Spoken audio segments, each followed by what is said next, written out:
Hello प्यारे बच्चों, welcome back to organised knowledge channel. और आज की जो वीडियो है उसमें हम डिस्कस करेंगे worksheet number 32 for class 7th। विषय सामाजिक विज्ञान है और ये वर्कशीट आपके लिए 1 दिसंबर 2021 के लिए शेड्यूल की गई है।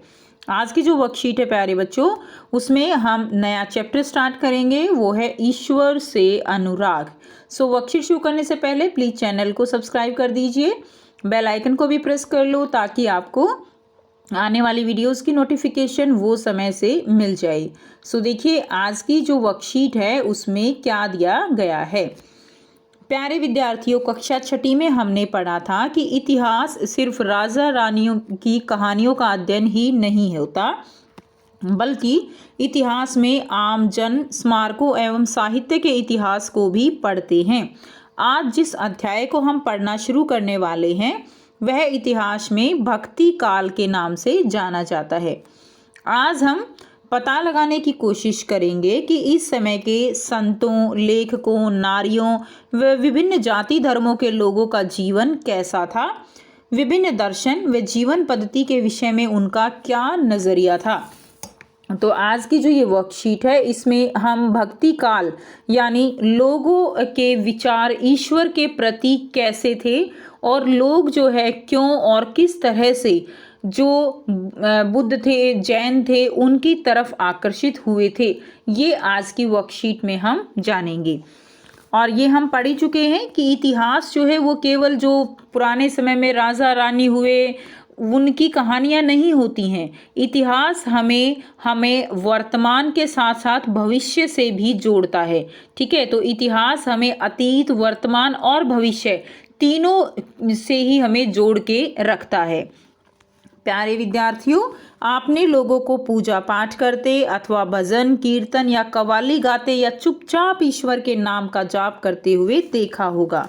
आपने यह भी गौर किया होगा कि उनमें से कुछ तो इतने भाव विभोर हो जाते हैं कि उनकी आंखों में आंसू भर आते हैं। यानी जो लोग बहुत ज़्यादा ईश्वर के प्रति आप कह सकते हो डिवोटेड होते हैं, ईश्वर के प्रति समर्पित होते हैं, ठीक है, तो कई बार जो है वो भाव विभोर हो उठते हैं और उनकी आंखों में आंसू भर आते हैं।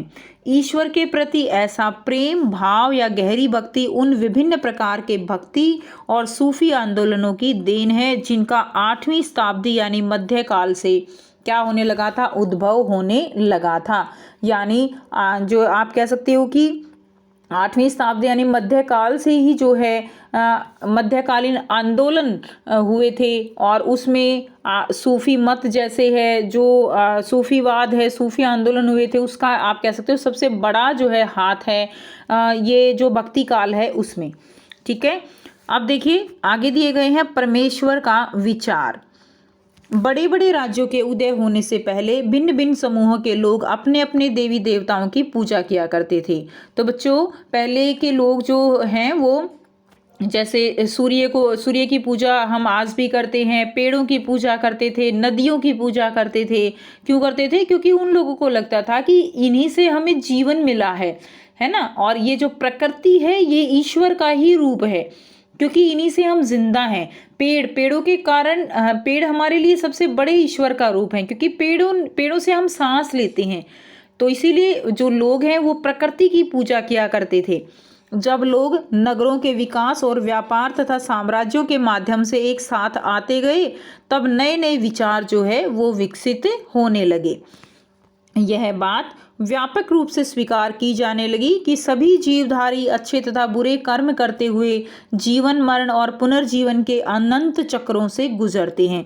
कि सभी जीवधारी कोई अच्छे कर्म करता है, कोई बुरे कर्म करता है, जीवन मरण इस संसार में लगा रहता है, ठीक है, पुनर्जीवन होता रहता है। तो जो पुनर्जीवन होता है वो उसके पहले जन्म के अच्छे और बुरे कर्मों का फल होता है, जो आज भी हमारे जो है हम अगर आप अपने घर वालों से बात करोगे, अपने परिवार के सदस्यों से, तो कहीं ना कहीं वो आपको आज भी यही बातें जो है आपको बताएंगे। यह विचार भी गहरे बैठ गया था कि सभी व्यक्ति जन्म के समय भी एक बराबर नहीं होते हैं, कि व्यक्ति जब जन्म लेता है तो वो सभी बराबर नहीं होते। यह मान्यता है कि सामाजिक विशेष अधिकार किसी उच्च परिवार अथवा ऊंची जाति में पैदा होने के कारण मिलते हैं और कई पांडित्यपूर्ण ग्रंथों का विषय था। ठीक है, कि जो लोग उच्च परिवार या ऊंची जाति में पैदा होते हैं और जिनको पैदा होते ही कुछ समाज में रहने के विशेष अधिकार मिल जाते हैं, ये भी कहीं ना कहीं उनके अच्छे कर्मों का ही फल है, ऐसा जो है मानना था। अनेक लोग ऐसे विचारों के कारण बेचैन थे, इसलिए वे बुद्ध तथा जैनों के उपदेशों की ओर उन्मुख हुए। तो जो बुद्ध थे और जैन थे जो उपदेश देते थे, तो इन्हीं जो ये लोगों के मन में सवाल थे कि ऐसा क्यों है, जन्म मरण क्या है, सुख दुख लोगों को अलग अलग क्यों मिलते हैं, तो ये जो लोगों के अंदर बेचैनी थी उसी का उत्तर खोजने के लिए लोग जो बुद्ध थे और जो जैन थे उनके उपदेश वो सुनते थे और उनकी तरफ वो उन्मुख होते चले गए, जिनके अनुसार व्यक्तिगत प्रयासों से सामाजिक अंतरों को दूर किया जा सकता है और पुनर्जन्म के चक्कर से छुटकारा पाया जा सकता है।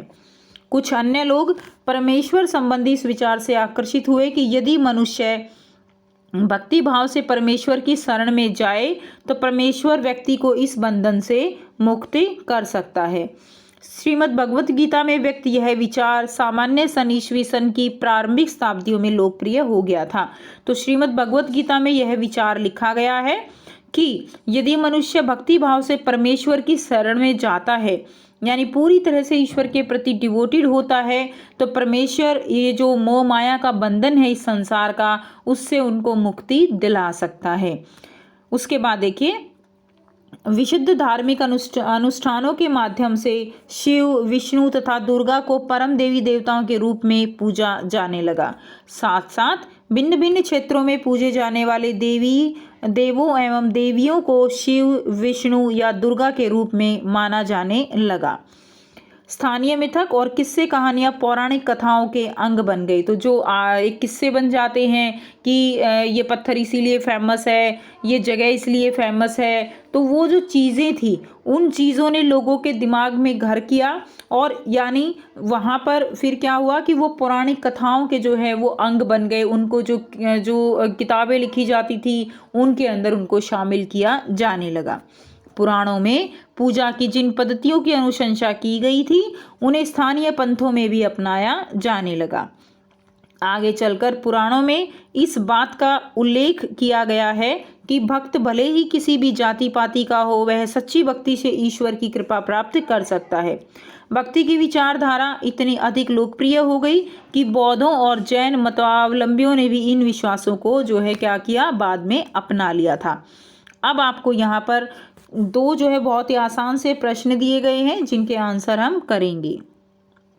प्रश्न 1 है, किन विचारों के कारण लोग बुद्ध और जैनों के उपदेशों के प्रति आकर्षित हुए? तो आंसर लिखेंगे, सभी व्यक्ति जन्म के समान समय भी एक बराबर नहीं होते हैं। यह मान्यता कि सामाजिक विशेष अधिकार किसी उच्च परिवार अथवा ऊंची जाति में पैदा होने के कारण मिलते हैं। लोग इन विचारों से परेशान थे जिसके कारण वे बुद्ध और जैन के उपदेशों के प्रति आकर्षित हुए। तो ये आंसर आप इसमें लिखेंगे। नेक्स्ट देखिए, प्रश्न 2 है, श्रीमद् भगवत गीता में व्यक्त परमेश्वर संबंधी किस विचार से लोग आकर्षित हुए? तो देखिए, श्रीमद् भगवत गीता में जो विचार लिखे गए हैं वो हमने अभी पढ़ा। यदि मनुष्य भक्ति भाव से परमेश्वर की शरण में जाए तो परमेश्वर व्यक्ति को इस मोह माया के बंधन से मुक्त कर सकते हैं। इस विचार से लोग जो है अधिक आकर्षित हुए। तो ये आंसर आप सेकंड का लिख देंगे। सो ये थी आपकी आज की एसएसटी की वर्कशीट। आई होप सभी बच्चों को ये क्लियर है। कोई भी डाउट है तो आप पूछ सकते हो। वीडियो अच्छी लगी तो प्लीज़ लाइक कर दीजिए, शेयर कर दीजिए और चैनल को सब्सक्राइब कर लीजिए। So thanks for watching students. मिलते हैं नेक्स्ट वीडियो में नेक्स्ट वर्कशीट के साथ। Take care, bye bye.